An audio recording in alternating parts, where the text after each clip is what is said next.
Língua portuguesa. Leitura. Livro A, lição 7, aula 1.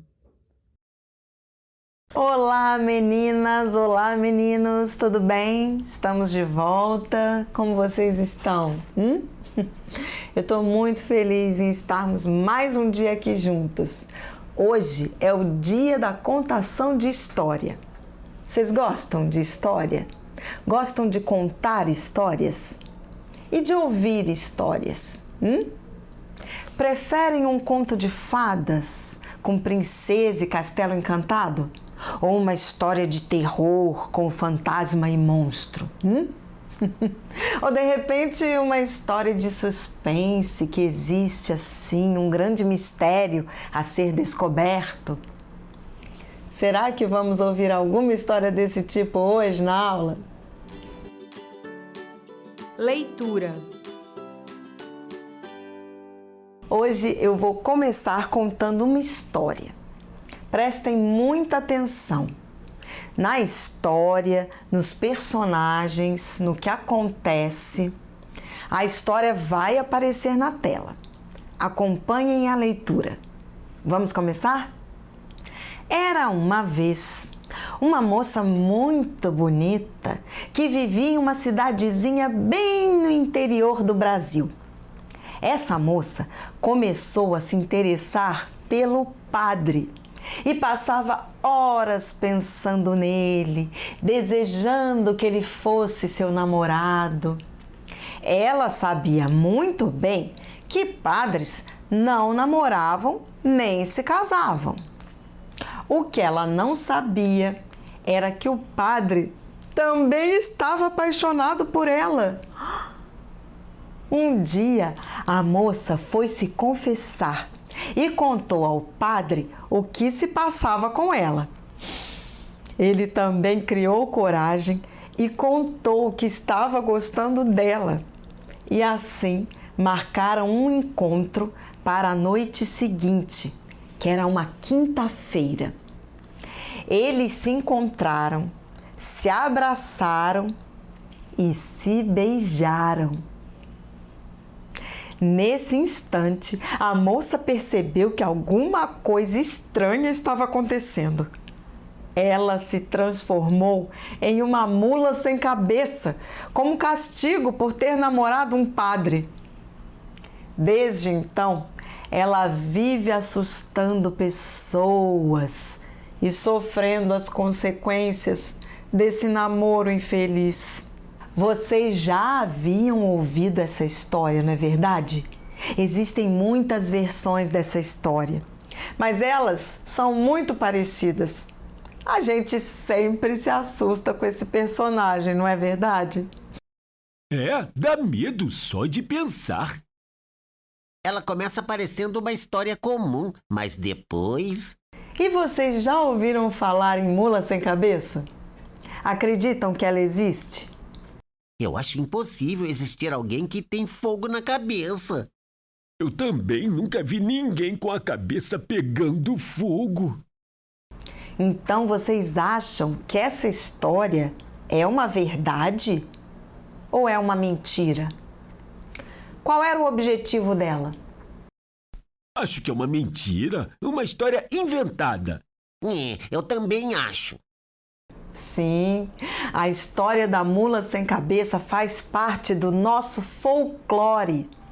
Vocês já ouviram muitas histórias do folclore, mas a cada ano que passa na escola vão aprendendo um pouco mais.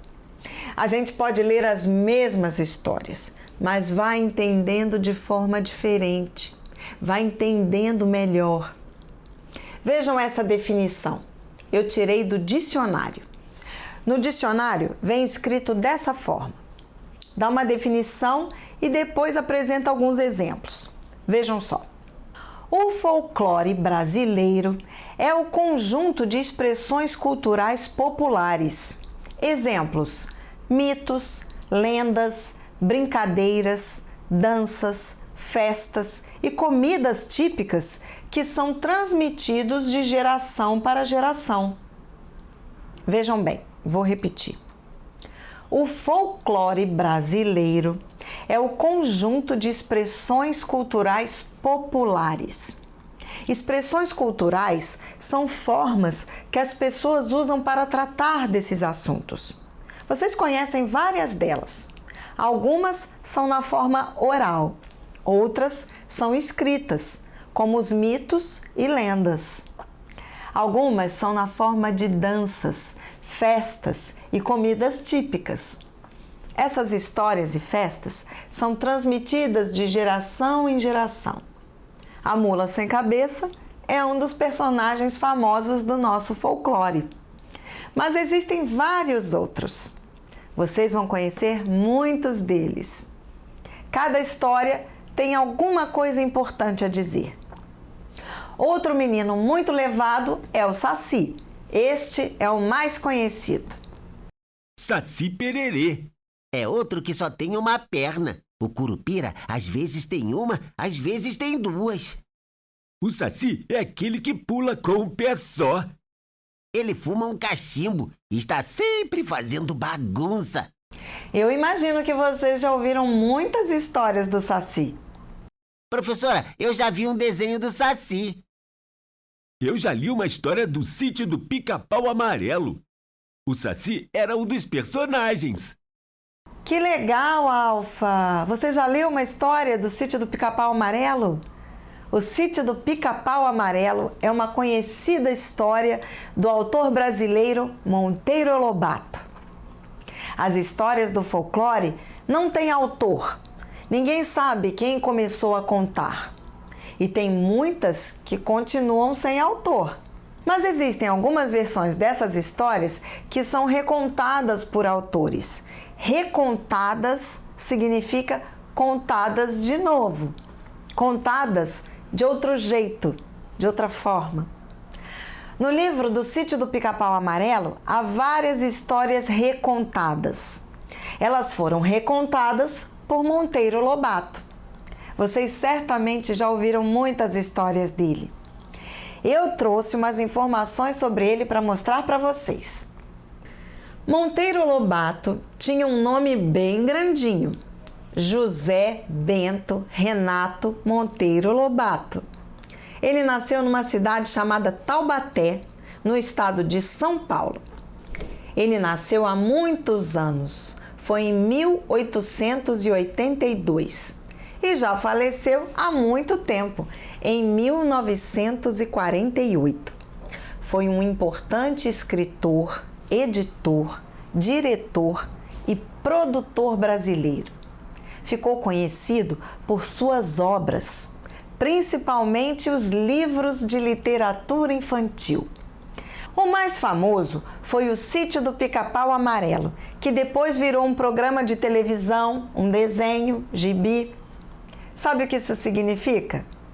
Que os nossos avós e até os nossos bisavós já podiam ler as histórias contadas por Monteiro Lobato e podiam ler para os seus filhos e netos. Ele ficou famoso porque as pessoas gostavam muito do jeito que ele tinha para escrever. Um dos livros mais conhecidos dele se chama O Sítio do Pica-Pau Amarelo. Esse livro ainda é famoso até hoje. Toda escola tem esse livro. Você já viu esse livro na sua escola? Já levou emprestado? A história acontecia num sítio, o sítio chamado Pica-Pau Amarelo. Tinha alguns personagens como Dona Benta, uma idosa moradora do sítio que vivia com sua neta, conhecida como Narizinho, e sua ajudante chamada Tia Anastácia. Narizinho era uma menina que tinha uma amiga inseparável, uma boneca de pano colorida chamada Emília. O livro tinha muitos outros personagens que ficaram famosos. Tinha o Pedrinho, primo de Narizinho, que passava as férias no sítio da Dona Benta. Tinha também o Visconde de Sabugosa, que era amigo da Emília. Narizinho e Pedrinho viviam grandes aventuras. Uma dessas aventuras desses primos foi libertar o Saci de uma garrafa. Vocês podem imaginar? E como é que o Saci foi entrar dentro de uma garrafa? Nossa! Eu comecei a falar do Monteiro Lobato e quase me esqueci do Saci. É dele que eu estava falando. Vamos conhecer melhor esse Saci? Eu vou ler uma descrição do Saci. Ouçam. Saci é um menino pequeno. Ele tem apenas uma perna e anda pulando em uma perna só. É careca e usa um gorro vermelho. Observem como essa descrição é bem feita. Um menino pequeno, tem apenas uma perna, anda pulando em uma perna só, é careca, usa gorro vermelho. Estão vendo por que o Monteiro Lobato ficou famoso? Ele sabia escrever muito bem. Sabia descrever os personagens de uma forma que ninguém esquece. Querem ver como funciona? Parece um filme. Fechem os olhos. Fiquem imaginando. Um menino pequeno tem apenas uma perna. Anda pulando em uma perna só. É careca. Usa um gorro vermelho. Podem abrir os olhos. Então, o Saci que vocês imaginaram se parece com esse? Vejam mais um trechinho. Saci é um menino travesso e agitado que adora brincar e aprontar com os viajantes e animais da floresta. Veja quanta informação numa só frase. Quanta coisa aprendemos sobre o Saci. Um menino travesso, agitado, adora brincar, adora aprontar com os viajantes e animais da floresta. Estão vendo por que o Monteiro Lobato ficou famoso? E ele ajudou o Saci Pererê a ficar famoso também. Esses textos são do gênero mito. Mas afinal, o que é um mito? O que são os mitos brasileiros? Mito são histórias inventadas com personagens mágicos. Quase isso, Alfa. Mitos são textos que eram utilizados pelos povos gregos antigos. São contados para explicar a realidade e a natureza das coisas. Os mitos usam símbolos, personagens mágicos, deuses e heróis. Mitos são textos que eram utilizados pelos povos gregos antigos para explicar a realidade e coisas da natureza. Os mitos usam símbolos, personagens mágicos, deuses e heróis.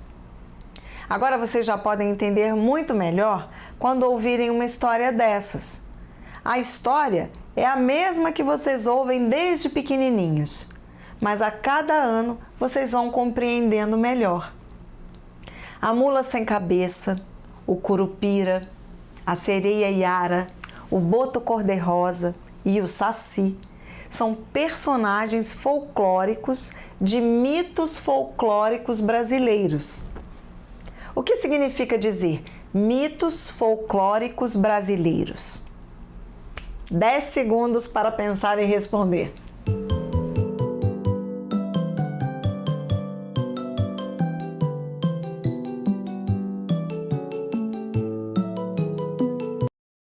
São mitos contados no Brasil, com personagens brasileiros, animais, indígenas, pessoas brancas, pretas. Gente, com jeito de brasileiro.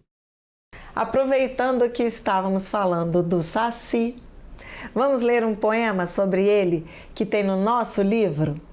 E sabem onde está esse poema?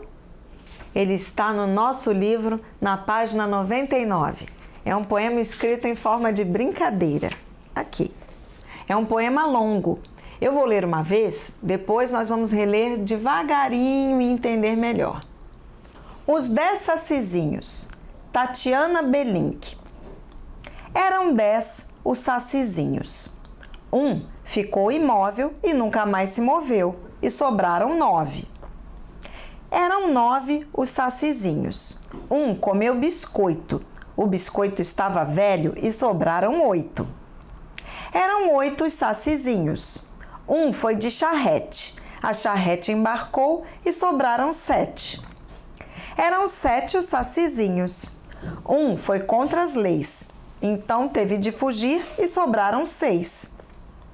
Eram 6 os sacizinhos. Um colocou o brinco, era um brinco enferrujado e sobraram 5. Eram 5 sacizinhos. Um foi ao teatro, o teatro pegou fogo e sobraram 4. Eram 4 os sacizinhos. Um foi para o xadrez, não conseguiu safar-se e sobraram 3.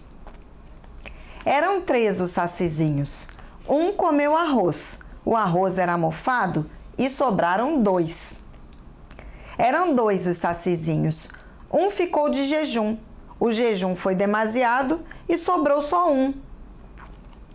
Sobrou só um sacizinho, comeu urucum, urucum não é comida e não sobrou nenhum. Mas de volta os trouxe a cuca, todos de uma só vez. São agora os sacizinhos, novamente 10, 10 outra vez. Antes de explorar o texto, vamos observar algumas características. Elas podem dar pistas para a gente entender melhor, não é mesmo? Vamos começar pelo título. Os 10 sacizinhos. Muito bem. E quem escreveu o texto? A autora foi Tatiana Nossa, muito difícil o nome dela. Tatiana Belink. E onde eu posso encontrar esse poema? Onde ele foi publicado? No livro Os 10 Sacizinhos. Muito bem. Vamos ver com mais detalhe a referência desse texto? A autora já sabemos que é Belink, Tatiana. Sempre colocamos o sobrenome na frente, todo em letra maiúscula e depois o nome. Vocês já aprenderam isso. Os 10 sacizinhos é o nome do livro. E São Paulo, o que significa essa informação? A cidade onde o livro foi publicado. Isso mesmo. E qual editora publicou essa obra? E em qual ano? Editora Paulinas. Foi no ano de 2010. Isso mesmo. Já sabemos ler com clareza as informações de uma referência bibliográfica. Referência bibliográfica de um texto. Parabéns! E sobre o que fala esse texto? Tem um assunto principal? Os sacis vão sumindo. Muito bem, Alfa. Os sacis vão sumindo. Eram 10, eram 9, sobrou 1, comeu urucum. E não sobrou nenhum. E eles sumiram pelo mesmo motivo? Não, cada um sumiu de uma maneira. Vamos ver como cada um sumiu? Um ficou imóvel, um comeu um biscoito velho, um embarcou na charrete. Ah, teve sacizinho que sumiu fugindo. Outro colocou um brinco enferrujado. Teve um também que sumiu logo depois do incêndio de um teatro. Um que sumiu depois de jogar xadrez. E teve um que sumiu depois de comer um arroz mofado. Eca! E os outros? Como eles sumiram? Sim, ainda teve um que morreu, porque ficou de jejum. E um comeu urucum. Mas no final eles ficaram sumidos? O que acontece? A cuca os trouxe de volta, os 10 de uma vez. E quanto à forma? Como esse texto está organizado? Verso e estrofe. Exatamente. Vamos ver quantos versos e quantas estrofes esse poema possui? Vamos começar pelas estrofes. 1, 2, 3, 4, 5, 6, 11. Muito bem. Então temos 11 estrofes. E versos? 45. Ufa! 45 versos. Portanto, o poema Os 10 Sacizinhos possui 45 versos divididos em 11 estrofes. E sobre o título? O que seriam sacizinhos? Algum tipo de saci? Não, seriam sacis pequenos. E como você sabe disso, Alfa? Pode explicar para seus colegas? Ah, porque quando a palavra tem o pedaçozinho no final, é porque a palavra está no diminutivo. Muito bem. Então são 10 sacis de tamanho pequeno, certo? Sim! No começo da aula, eu falei que o dia de hoje seria repleto de histórias. Foi mesmo. Conhecemos várias histórias e personagens novos. Isso mesmo. Vimos várias histórias e conhecemos o gênero mito brasileiro, que iremos conhecer melhor ainda na próxima aula. Sabem por quê? Porque na próxima aula iremos ler e explorar o texto da lição 7. E sabem de quem ele fala? Curupira! Isso mesmo! Na próxima aula, iremos falar mais sobre o mito e conhecer mais ainda sobre esse personagem folclórico que é o Curupira. Fluência de leitura. Então, já que vocês gostam tanto de história, o que podem me dizer sobre essa? Leiam e me falem o que vocês acham. Era uma bruxa, à meia-noite, num castelo mal assombrado, com uma faca na mão, passando manteiga no pão, passando manteiga no pão. Que susto! O que houve, meninos? Professora, pensei que ia acontecer algo terrível e, de repente, era só uma cena de colocar a manteiga no pão. Sim, eu também. Pensei que a bruxa ia fazer alguma maldade, mas ela estava só lanchando. Lanchando? Sim, ela estava no seu castelo com a faca, mas era só passando manteiga no pão. Então aconteceu alguma coisa que não esperávamos, ou seja, inesperada, não foi? Sim, não pensava que a bruxa ia lanchar. Então vamos por partes. Vamos reler as 4 primeiras linhas do texto. Era uma bruxa, à meia-noite, num castelo mal assombrado, com uma faca na mão. Então, lendo essas 4 linhas, vocês acham que a história é de amor, comédia, suspense, terror? Ah, lendo só essas 4 linhas, a história é de terror. Com certeza de terror. Por quê? Ah, porque tem bruxa, tem castelo mal assombrado, como nas histórias de terror. Também tem faca e a meia-noite. Meia-noite é uma hora do medo. Então, bruxa, castelo mal assombrado, faca, meia-noite são elementos de uma história de terror. Sim! Com certeza. Mas então por que vocês não ficaram com medo? Por que vocês riram? Rir é normal em história de terror? Ah, porque não aconteceu nada de terror. Eu pensei que a bruxa ia matar alguém, mas ela estava só passando manteiga no pão. Então agora vamos ler o texto todo novamente e me digam se ele é uma história de amor, comédia, suspense ou terror. Era uma bruxa, à meia-noite, num castelo mal assombrado, com uma faca na mão, passando manteiga no pão, passando manteiga no pão. Então, o que é essa história? Uma história engraçada. Uma comédia, porque no final a vontade é de rir. Começamos o texto imaginando que ia acontecer uma coisa, mas no final aconteceu? Não! Então podemos dizer que no meio da história alguma coisa mudou, certo? Sim! Muito bem. Então houve uma quebra de expectativa. Agora prestem atenção na maneira que eu vou ler esse texto e percebam se o jeito que eu leio irá mudar. Combinado? Percebam quando irá mudar e se tem algum porquê de mudar.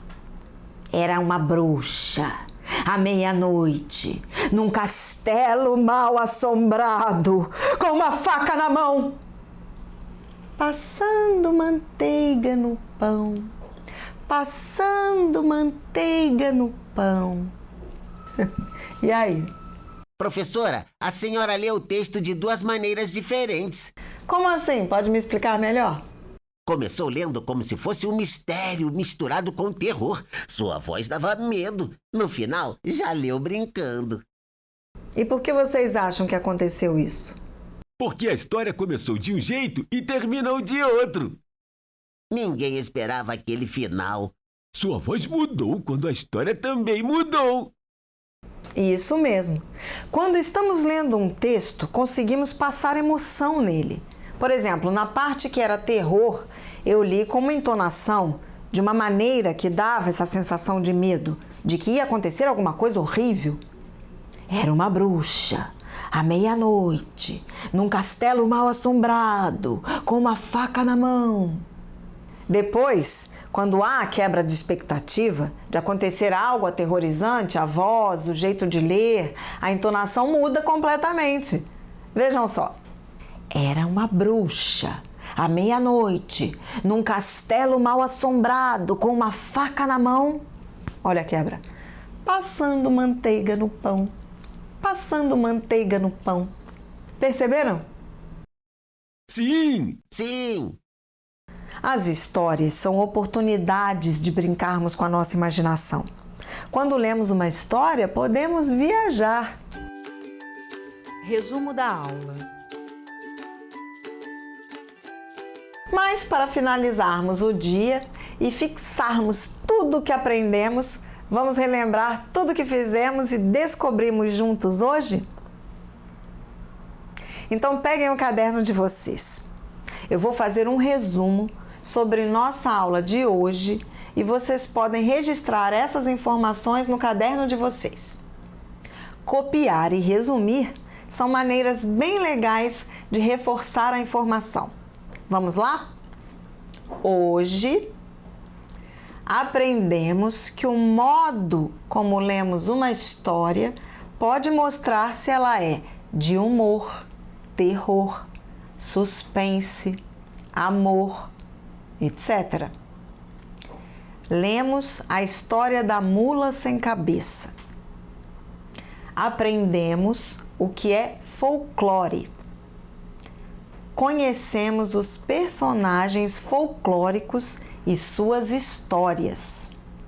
Sereia Yara, mula sem cabeça, boto cor-de-rosa, curupira e saci. Conhecemos o autor Monteiro Lobato e a turma do Sítio do Pica-Pau Amarelo. Aprendemos o que são os mitos. Textos que usam símbolos, personagens mágicos, deuses e heróis e que eram utilizados pelos povos gregos antigos para explicar a realidade e coisas da natureza. Treinamos a leitura com o poema Os 10 Sacizinhos. Treinamos a leitura de uma referência bibliográfica. Foi um dia de muito aprendizado e muita história. E a história continua no dever de casa. Anotem e caprichem. Dever de casa. Lição 7, livro A, página 90. Ler o texto Curupira. Leiam com muita atenção. Leiam para compreender o texto. Foi muito bom estar com vocês na aula de hoje. Até a próxima!